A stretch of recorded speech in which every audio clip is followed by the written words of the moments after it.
What's going on? This your boy Davarus Bell, your favorite realtor, your favorite car salesman, owner of Dalore. Check out my episode on Boss Talks on the Rooftop.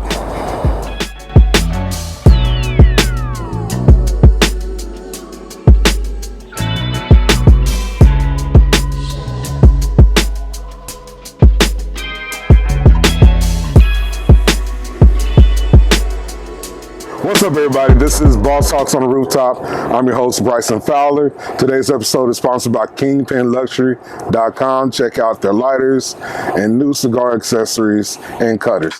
Today, I have the greatest honor of introducing our guest, Davarus Bell. What's going on? How you doing, family? I'm doing pretty good. Hey, man, I appreciate you coming out on this cold day in March. Yes, sir. That is crazy.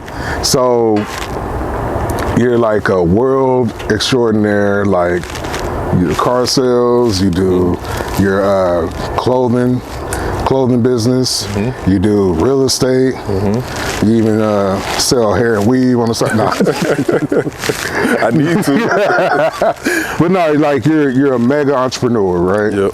And you have an incredible story, man. We were able to sit down and really just chop it up. Yep. And I already like you. You're from Mississippi. Yep. So, you know, let's deep dive into like your journey to where you came from to now, bro. Like, introduce your line, introduce like your next moves, and like how can we connect with you? Okay. So first of all, where you come from? So I come from a humble place in Mississippi called Starkville, Mississippi. It's in North Mississippi, 2 hours from Memphis, 2 hours from Jackson, 45 minutes from Tuscaloosa. So yeah, home of the Mississippi State Bulldogs. Yeah. Most people be like, hey, where that's at? That's where Dak Prescott played football for the Dallas Cowboy fans. Absolutely. So, and I grew up in a little community called Blackjack, which is right on where Mississippi State is located. It's right on the road that I grew up on. So it's on Blackjack Road. So, oh, wow. Yeah. So you had a lot of fun then. Kinda, yeah, kinda. Yeah, we had some fun. I'll be lying if I didn't say we didn't have no fun growing up, but we did a little bit. Right. Now, see, every time I get the pleasure of like talking to somebody from Mississippi, they always got a great hustler and great grind ethic about them. Yeah. You know what I'm saying? And just realizing how much you do. Like, where'd that come from? Where'd that hustle mentality come from? I'm telling you, I think it came from my granddaddy because growing up, man, we worked in the hayfield growing up. My granddaddy cut grass. He just had so many different things going on, bringing in income. So he had this thing to where when he leave the house, he take all the money out of his pocket. He keep like $20, $10 in his pocket. And his goal is to come back home with some more money. Right. So I learned from him, hard work, stuff like that. That's where my work ethic come from, my grandfather. Right. So a lot of you guys don't understand, like, as an entrepreneur, you gotta wake up with, I gotta go get it. Yep. You know what I'm saying? It's not a part-time, it's not a sometime, it's a every time I wake up, put my 2 feet on the ground, gotta go get it. Yes, sir. So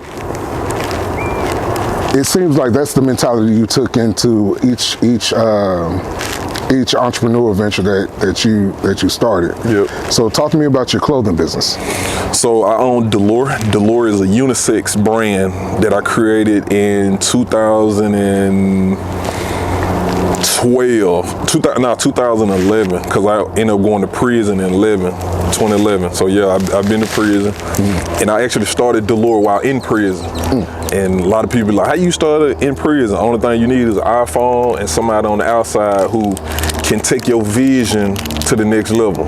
See, I knew y'all had phones in jail. Oh Lord, that'll be for a whole nother episode. I had a TV, I had iPhone, I had a kid in prison. I never ate prison food. I ate free world food. What? I used to pay to leave the prison. Listen, man, my mind is going everywhere. How? You say you had a kid in prison, so that means you was having conjugal visits? Ain't no conjugal visits in Mississippi because once they passed the law of same-sex relation, they stopped conjugal visits in Mississippi prison. So I used to pay to get my baby mama snuck into the prison. Oh wow. Yeah. Dang. So that's a speak to how the system is corrupting itself. I won't say corrupt. They start paying people more, they'll work hard and do what they're supposed to do. But if they only making $13 an hour and you come in and tell them, hey, I'll give you $200 to bring this phone in or bring this Wendy's burger in or something like that, who will pay us that down? Because $200, that's my salary for a day and a half or something like that. Right? Yeah. So who ain't gonna take that? Who ain't gonna take that deal? I don't see nobody taking it. Especially if they got kids and they got responsibilities at home. Yeah. So only thing you need is some money, man. You got some money, you can do anything you want in the penitentiary. That makes sense. Yep. But you know, they say like, you know, all they want is money. That's it. All you gotta do is make more of it. Yep. So I started Dalore. I started Dalore in the penitentiary. My best friend Ryan, I used to tell him like, hey man, go get this made, go do this, and he used to do it. And that's how Dalore got started. A unisex clothing brand. You aren't defined by the clothes that you wear. A woman, if she want to wear, you know, a baseball hat, if she want to wear jeans, she can wear it. If a man want to wear a dress, he can wear it. Just because you wear a dress does not mean that you're a homosexual. So that's how we come. Well, if you like it, buy it. I mean, you know, that's your business. Yeah. If you like it, buy it.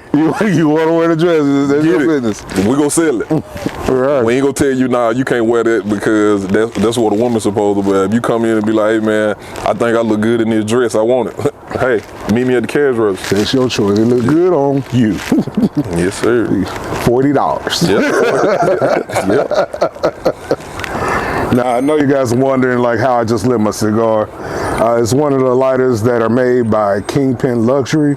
Go to kingpinluxury.com. You can pick up your own Kingpin Luxury cigar lighters, torch, and cigar cutters. Here. I don't even smoke, but I might get me one of them lighters, man. Yeah, just take a look at that. Yeah, might get me a lighter just to light some candles around the house or something. Yeah, man. Yeah, I like this. This some 007 type. Yeah, I like this. This hard. Yeah, this hard. I appreciate that, man. I got one for you. Yeah. So when you say unisex, that means like your fit can fit woman, man. Yep. And like down, like I made a joke on the side, like, you know, us down here in the South, some of the women are bigger than the men. So how's that work? So you just take the average size of a woman, you take the average size of a man, and you try to merge the two together and try to come up with one size. So if a woman is a 15 and a man is a 18, you just want to try to bring it down just a little bit, and you want to be in that 16 and a half, 17 range, to where when a woman put it on, it's not too baggy. If a man put it on, it's not too tight. So it fit just right. Right. And then I try to, same thing with the length, I try to, you know, you just play with the numbers a little bit, and then you test it out on different sides and, you know, stuff like that. So so far it has been working for us, and, you know, we don't have no complaints. If someone do have questions when it comes down to sizing and stuff like that, you know, on my website and on my page, I tell them, you know, contact, you know, customer service, and then we'll give you a detailed description of the models who wearing the clothes and how the clothes will fit. Right. So say, do you do drop shipping, or you just do it? Nah. Why? Quality control, man. I want to be able to, not to be a narcissist or nothing like that, but I want to be control over my brand, because I just know when it comes down to black-owned businesses, we aren't given the same grace as other brands. Louis Vuitton can send out something that's wrong, or Gucci can send out something that's wrong, and you know what they're gonna do? They're gonna chalk it up, be like, oh, okay, I go buy it again, I'll go do this, But a black-owned business, we don't have room to mess up. Right. So when my orders come in, it got to be shipped a certain way, packages got to be a certain way, the inserts got to be a certain way, the tracking label got to be on there a certain way. And I do it mechanically because I know how people, I ordered this Dalore stuff and it's like this, Now you bash me on the internet, all that type of stuff. And I don't want that for my brand. So, and I just know hiring people to do my job, they're not gonna do it because it's a job to them. Right.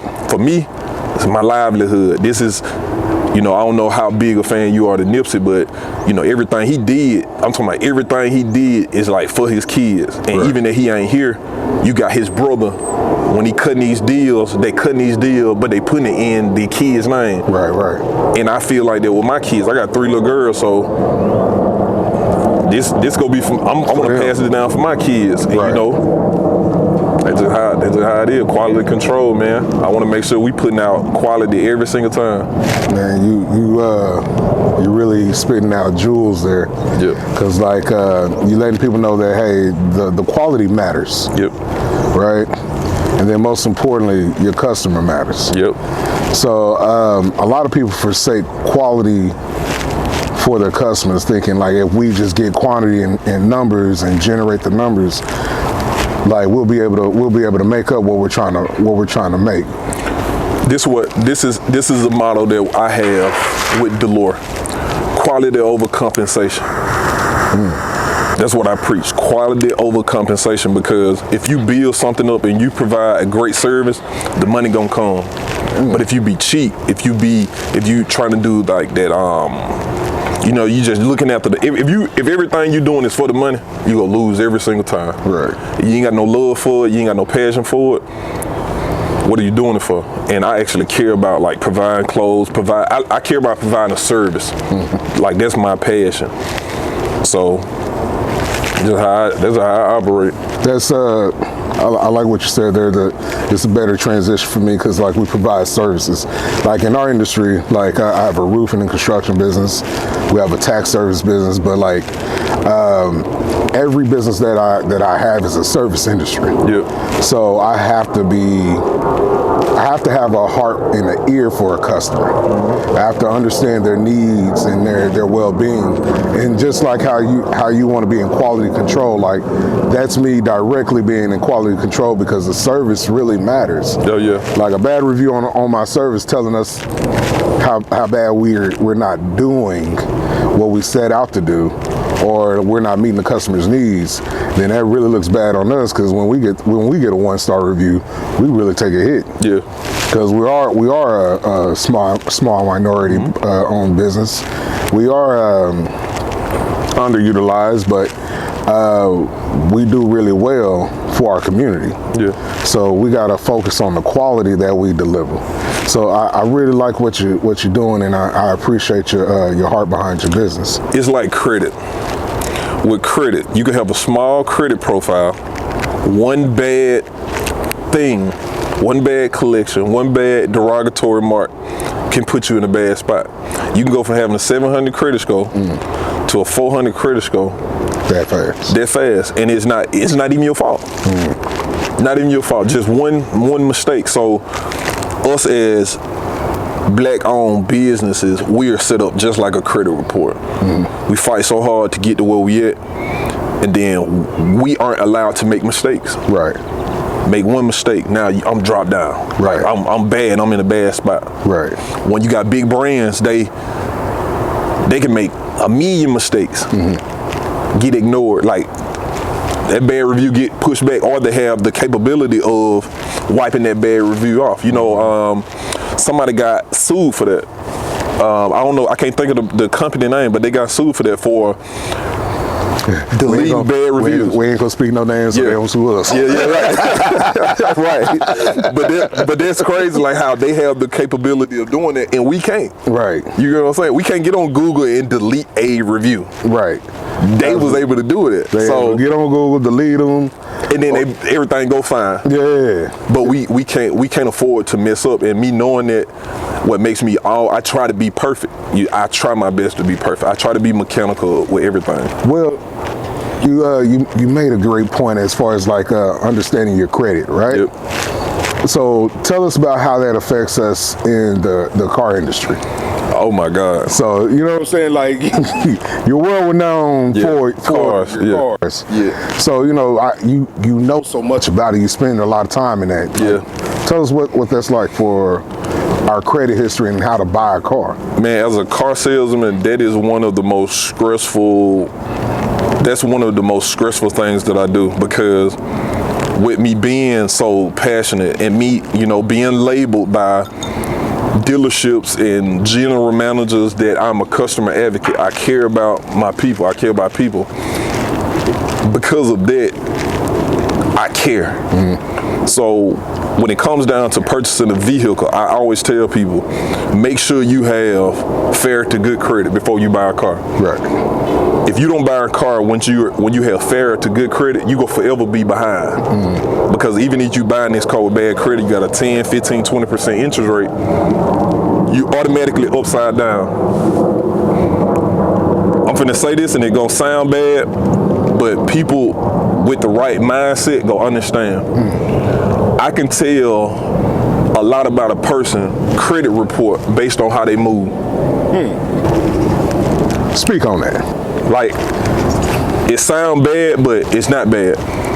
Because we in the business to where we shouldn't judge or shouldn't stereotype. Right. So I never speak on it. I'm always do my job. But I already be knowing, like, okay, I know how this finna happen. If you come into a dealership and if you ask me how much down, I know you got bad credit. Or you don't have any credit. Or you don't understand credit. Your parents probably put you as an authorized user on their credit card and you're in the 600, but you don't even understand how to purchase anything. You just know, I want this Charger, this Challenger, I want this car right now. If you come into the dealership and you say, if I say, are you putting any money down? If so, how much? And you say $500, I know you got bad credit, you don't got no credit, or you don't understand credit. Right. A person who has credit or who know how to buy a car, they're gonna come into the dealership and they're gonna ask, what's the price of this car? Meaning, if it's a brand new car, what's the MSRP? Right. What's the online price? What are y'all selling this car for? Not only are you gonna ask that, but you're gonna try to understand the full dollar amount, because once you understand the dollar amount, you kind of know what you finance. Okay, every $1,000 on finance, it's around $15 to $20. So if you just be good with numbers, you already know what's going on. So a person with good credit, they move a certain way. Right. They ask like the right question. Are y'all offering any incentivized rates right now? What are the rebates? Wow. They're gonna ask questions like that. Yeah.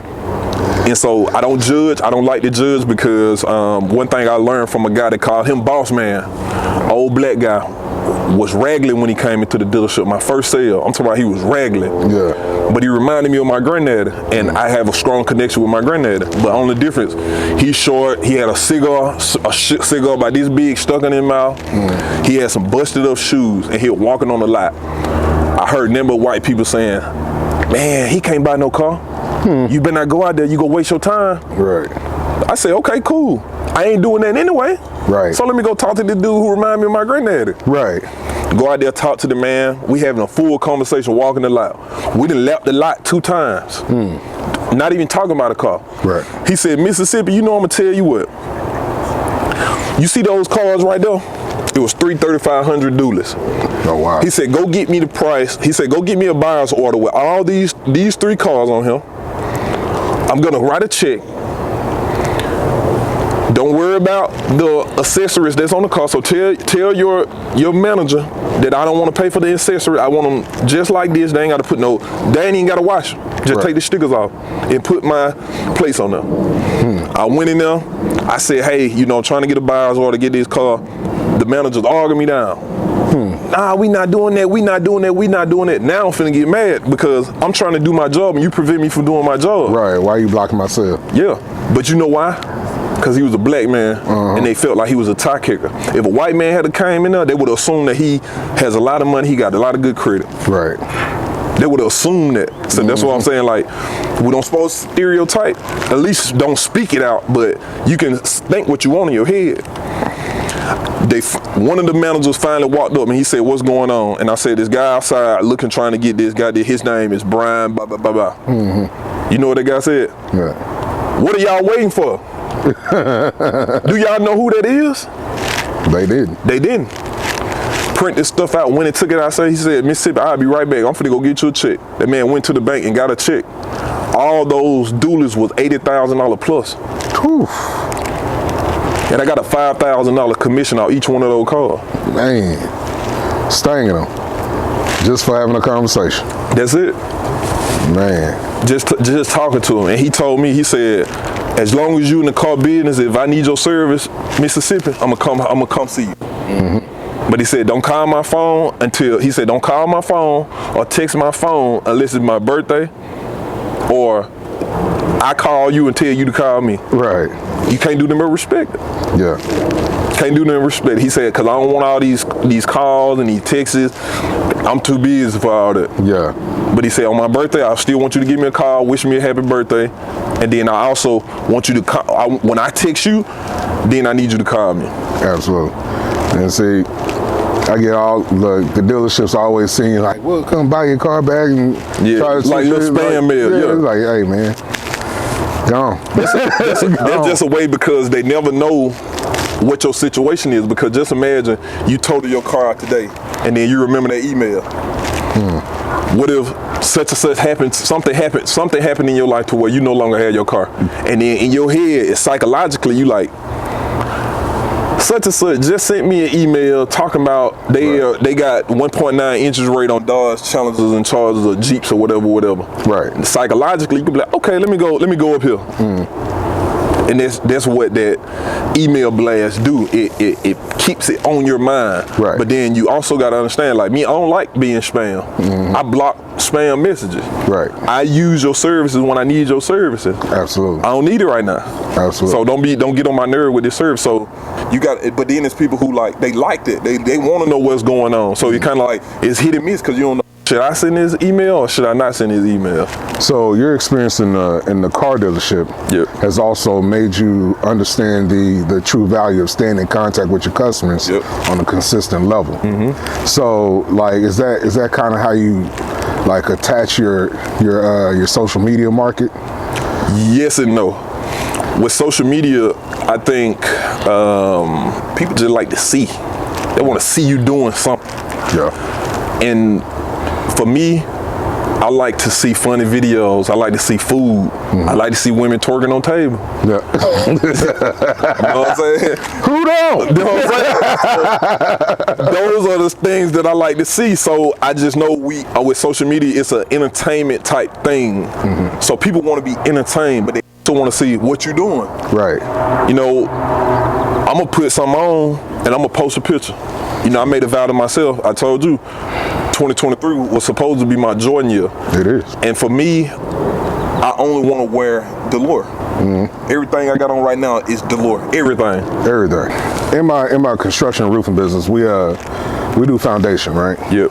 So foundation is actually where you either build it wide or you build it small, right? You build it wide so you can go as high as possible, right? And you build it deep so you can stay high as possible, because that's how these skyscrapers are built. They're really built way deep into the ground, wide base, and then you see them go all the way up, right? What are your 3 pillars for your foundation? For me, always remembering my why, for one. Like remembering my why. Like, why am I doing this?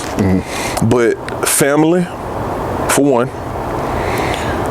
Longevity, because I want to build something that can last forever. I want to create something that, you know, the average black that's being born into America is born in debt, because we aren't as literate as we need to be. Right. So for me, family, longevity, and shit, I really ain't thought about 3, to be honest. I never really thought about 3, because the 2 things that I care about, or the main thing I care about, is family. Right. You know, creating something that's going to be around for a very, very, very, very long time, and that my family, my entire family, can benefit from. They can eat off. They can inspire others off. Right. So I never really thought about that. How can we get more involved in what you do? How can we find you? And like, if we want to buy a car, purchase Dalore, how can we reach out and connect with you? So if you're on Facebook, My Facebook name is Davarus Bell. You can just type it in, Davarus Bell, it go pop up. You can inbox me. My number all over social media. You can call me. I prefer you send a text message because I don't answer every call that come through. Right. Because 9 times out of 10 I'm in front of a customer or I'm on the phone with a customer. If you're on Instagram, you can just type in Varus Bell, VARUSBELL. But you know, just find me on social media, man. I'm personable. You can reach out to me, ask me questions. I'm a licensed Texas real estate agent, one of the top car salesmen in the state. Dalore, lawn service, man, taxes when I can. You know, just do it all, man. Do it all. That's what's up, bro. Hey, I appreciate you coming out. I appreciate you having me. Absolutely, bro. Yes, sir. Hey, guys, remember, storms don't last, but your home should. This episode has been sponsored by Kingpin Luxury Cigar and Accessories. Peace. 2 fingers.